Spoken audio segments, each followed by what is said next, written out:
오늘은 스가랴서 6장 9절에서 15절까지 말씀을 가지고 말씀을 들을진대 이같이 되리라 라는 제목으로 같이 함께 말씀을 나누겠습니다. 오늘 본문 말씀은 8번째 환상이 끝나고 난 이후에 하나님의 말씀이 다시 스가랴에게 임하는 모습을 기록하고 있습니다. 하나님께서 이제 앞서서 스가랴에게 8가지 환상을 보여주셨습니다. 그리고 그 환상들은 모두 성전을 건축하는 귀한 민들에게 위로와 격려가 되는 그런 메시지들을 담고 있었습니다. 성전 건축을 온전하게 이룰 수 있도록 하나님께서 돕겠다. 하나님께서 그들을 지켜주시겠다. 그리고 그들에게 필요한 모든 물건들, 재료들, 또 능력을 부어주시겠다. 이렇게 말씀하시는 그런 내용들이었죠. 그리고 이제 하나님께서 스가랴에게 이 성전 공사와 함께 실행해야 되는 한 가지 일을 이제 명령하고 계십니다. 우선 그 명령이 무엇인지 내용을 좀 같이 함께 보겠습니다. 9절에서 11절을 한번 보시겠어요? 여호와의 말씀이 내게 임하여 이르시되 사로잡힌 자 가운데 바벨론에서부터 돌아온 헬데와 도비아와 여다야가 스바냐의 아들 요시야의 집에 들어갔나니 너는 이 날에 그 집에 들어가서 그들에게서 받되 은과 금을 받아 면류관을 만들어 여호사닥의 아들 대제사장 여호수아의 머리에 씌우고. 아멘. 하나님께서 오늘 본문을 보면 스가랴에게 명령하시는 것을 이제 크게 두 부분으로 좀 나눠서 볼 수 있는데요.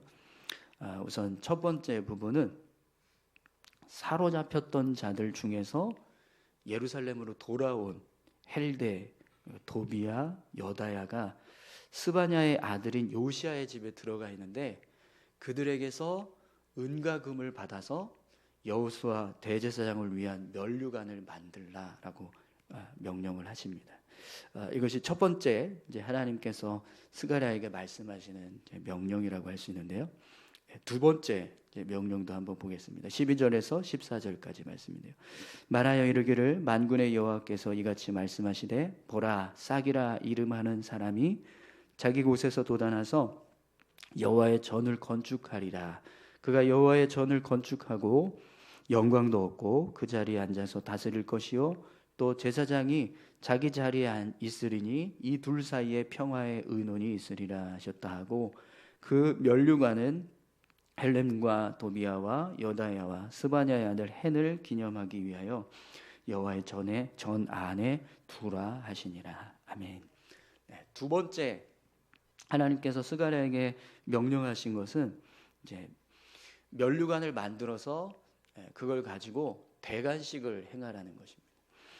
그리고 대관식을 행할 때 이렇게 말씀을 선포하라고 말씀하고 계신데요. 만군의 여호와께서 이같이 말씀하시되 보라 싹이라 이름하는 사람이 자기 곳에서 돋아나서 여호와의 전을 건축하리라. 이 말씀을 이 대관식에서 선포하라라고 말씀하고 계십니다. 그리고 나서 대관식에 사용했던 면류관은 헬렘과 도비아와 여다야와 스바냐의 아들인 헨을 기념하기 위해서 성전 안에 두라 이렇게 이제 말씀하고 계세요. 이렇게 하나님께서 스가랴에게 명령하신 이 말씀이 크게 두 부분으로 좀 구분을 해서 볼 수가 있습니다.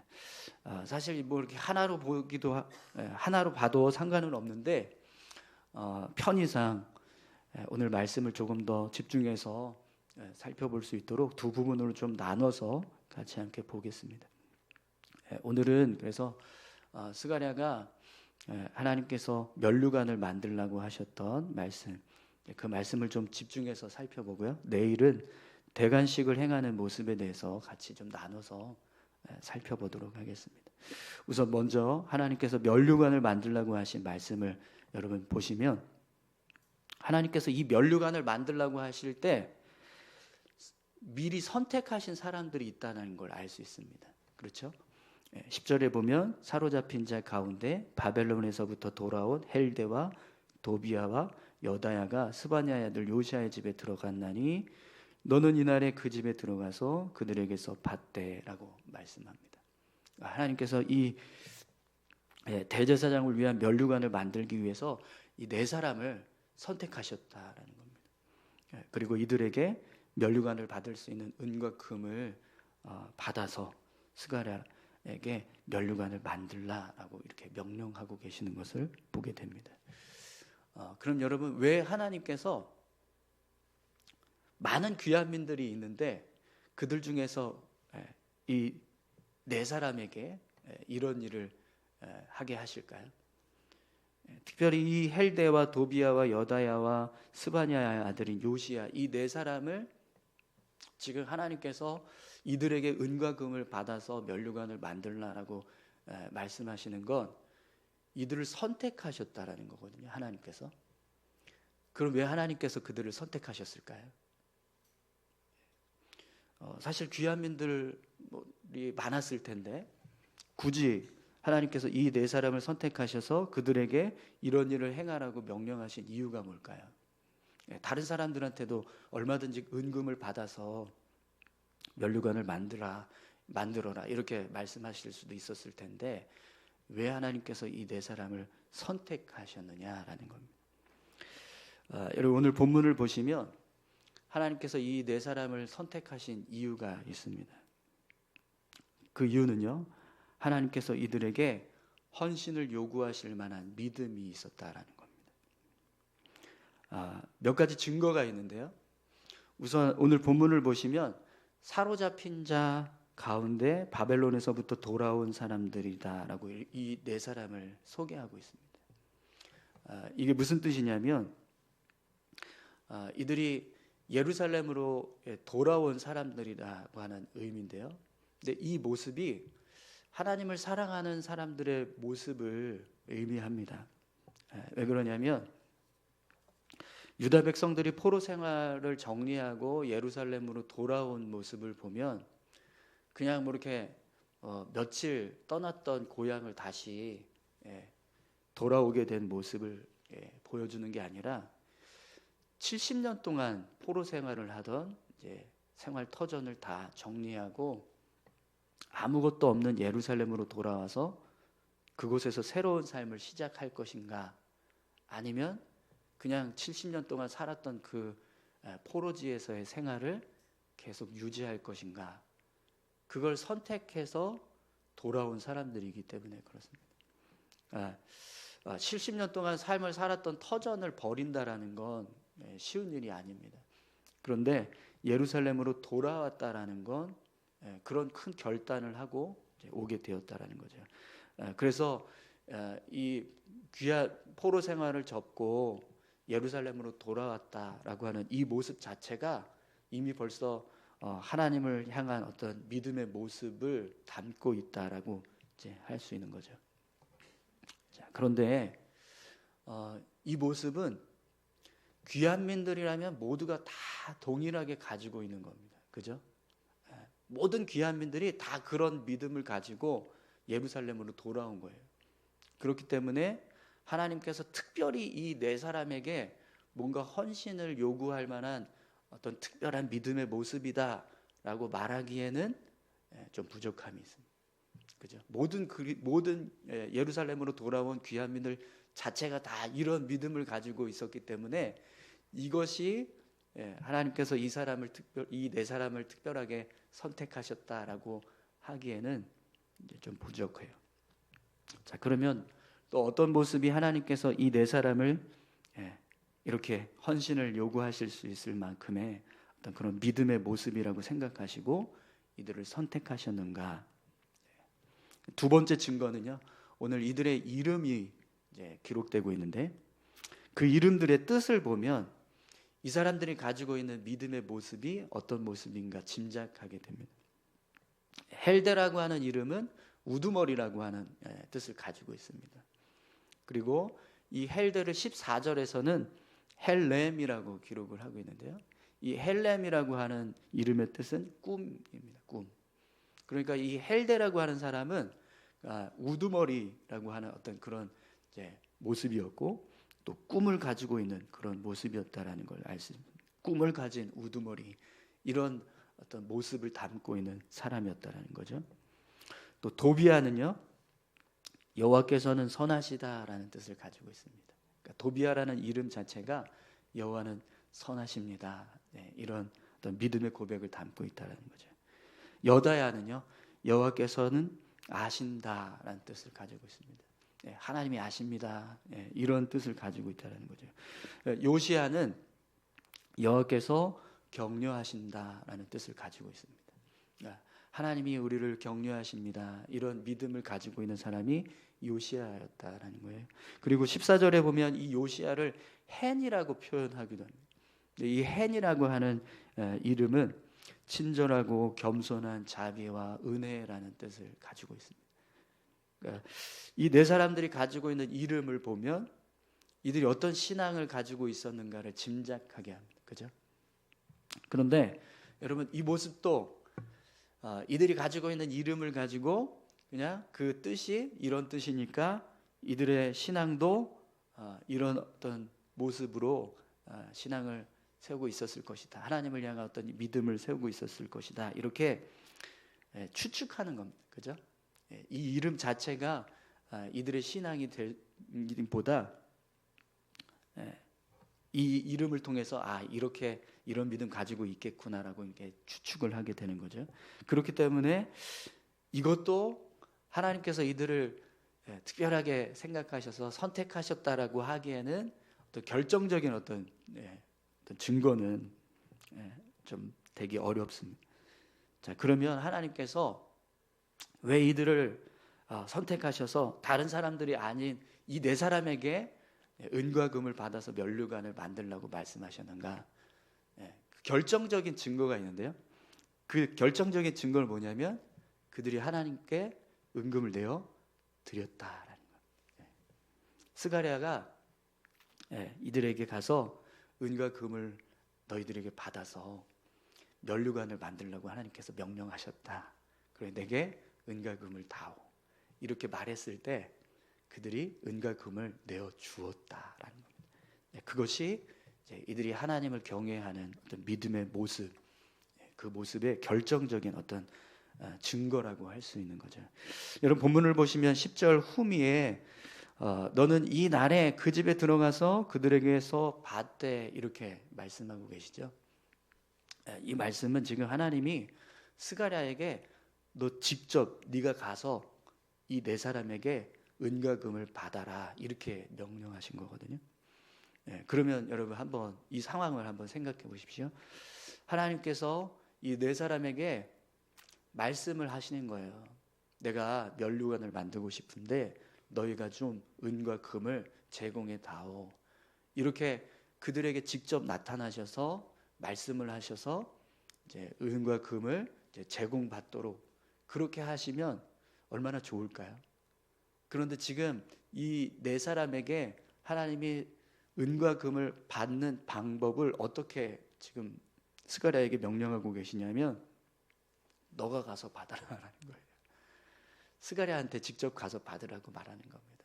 스가랴가 가서 이 네 사람에게 가서 하나님이 나한테 이렇게 말씀하셨어요. 여러분들이 은과 금을 나한테 주면 그걸 가지고 면류관을 만들어서 여호수아 대제사장을 위한 대관식을 행하라고 했습니다. 그러니 저에게 은과 금을 주십시오. 이렇게 말하라고 했다는 거예요. 그럼 여러분 이 말을 듣는 네 사람은 스가랴의 말 들었을 때 어떻게 생각했을까요? 여러분 오늘 본문을 보시면 11절에 은과 금을 받아 면류관을 만들어 여호사닥의 아들 대제사장의 머리에 씌우고 이렇게 말씀하고 있죠. 하나님께서 지금 스가랴에게 말씀하시는 거거든요. 그런데 이 말씀의 모습을 보면 뉘앙스를 보시면 이 네 사람이 은과 금을 내어줄 것인가 말 것인가 여기에 대해서 전혀 신경 쓰지 않으세요.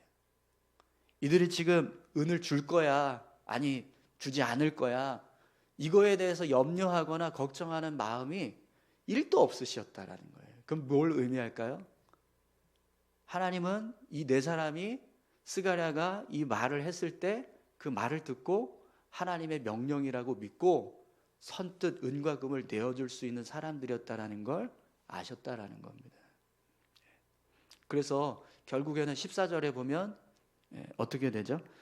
그 면류관은 헬렘과 도비아와 여다야와 스바냐의 아들 헨을 기념하기 위하여 여호와의 전 안에 두라, 이렇게 말씀을 하십니다. 이건 뭘 의미하죠?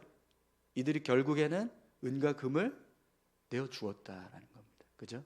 그래서 대관식이 끝나고 나서 이게 면류관 다 만든 거, 그걸 이 네 사람을 기념하기 위해서 성전 안에다 두라, 이렇게 말씀하고 계시는 겁니다.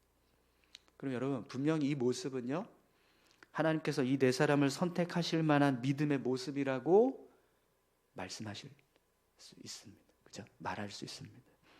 왜 그러냐면 내가 아무리 은과 금이 많아도 하나님께서 나에게 야, 이거 내가 좀 필요하니 나에게 헌신해라, 헌물해라, 이렇게 말했을 때, 그렇게 명령하셨을 때 선뜻 그것을 내어줄 수 있는 사람은 흔치 않기 때문입니다. 특히 하나님께서 직접 이 네 사람들에게 말씀을 주신 것도 아니고 스가랴를 통해서 대신 말하게 했어요. 제가 여러분들에게 하나님이 우리 교회 건물을 건축하려고 합니다. 그러니 100만 원씩 헌금하십시오. 하나님께서 저에게 말씀하셨습니다. 그러면 여러분 선뜻 100만 원씩 헌금하시겠습니까? 네, 표정들을 보니까 다 아니실 것 같은데요.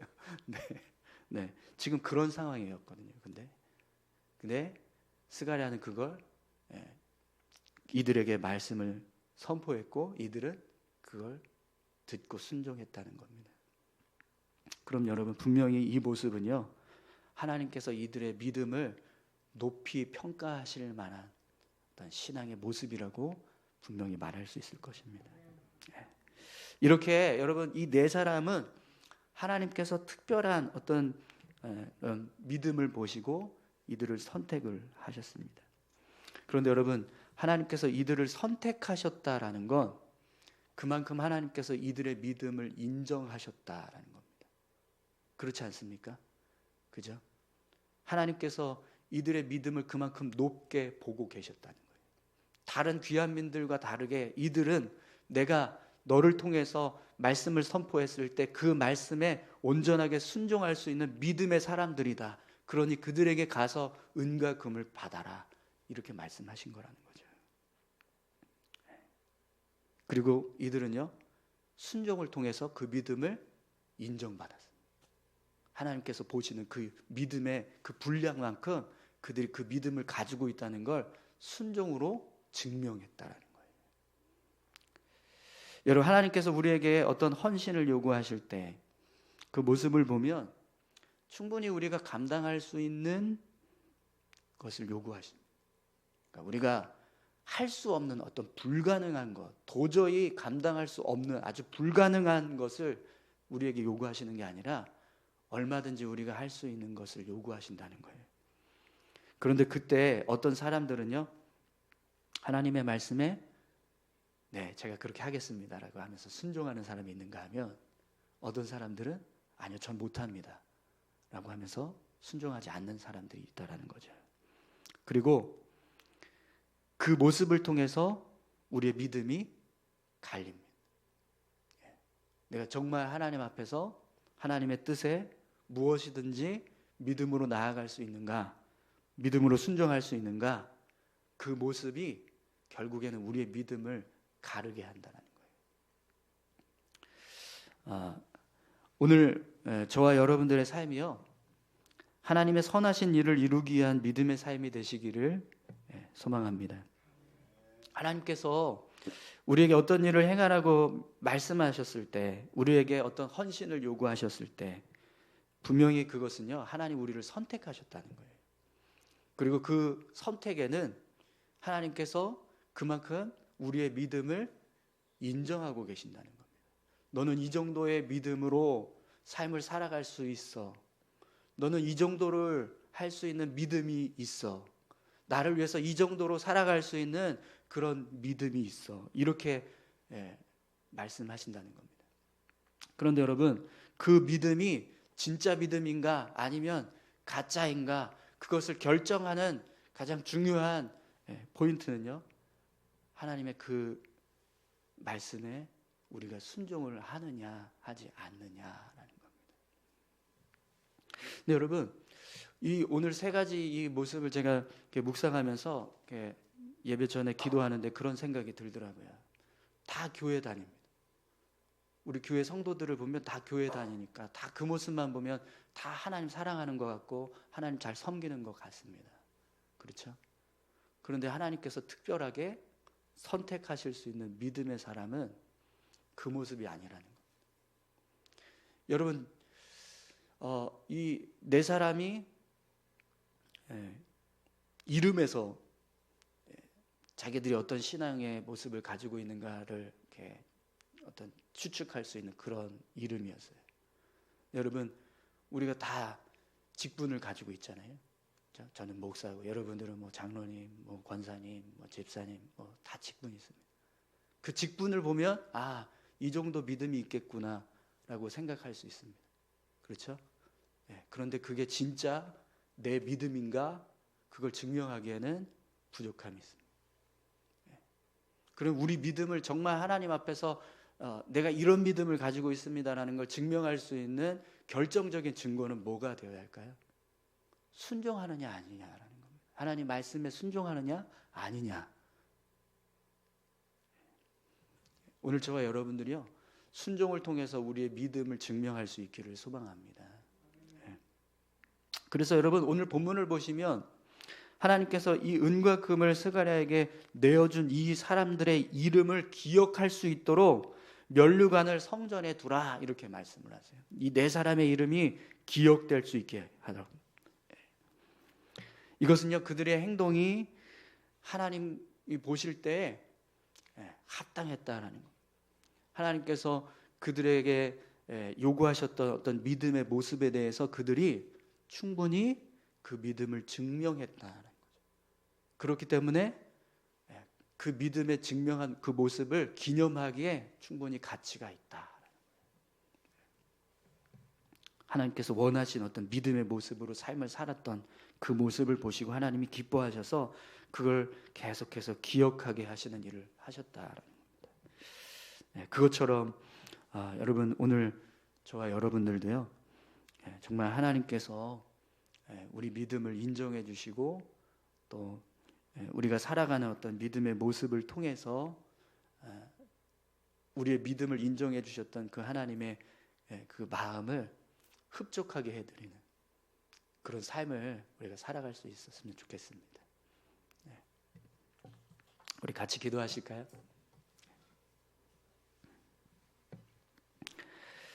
함께 기도하실 때, 하나님, 우리의 믿음이 그냥 이름만 있고 또 겉모습으로만 보여지는 어떤 그런 믿음이 아니라 하나님의 말씀에 온전히 순종하고 하나님의 뜻을 따라서 삶을 살아갈 수 있는 믿음, 그 믿음 되게 해달라고 다 같이 함께 기도하시겠습니다. 하나님 아버지, 감사합니다. 우리의 삶을 주장하여 주시고 우리를 인도해 주심을 감사합니다. 아버지 하나님, 오늘 우리의 삶이 주님 앞에서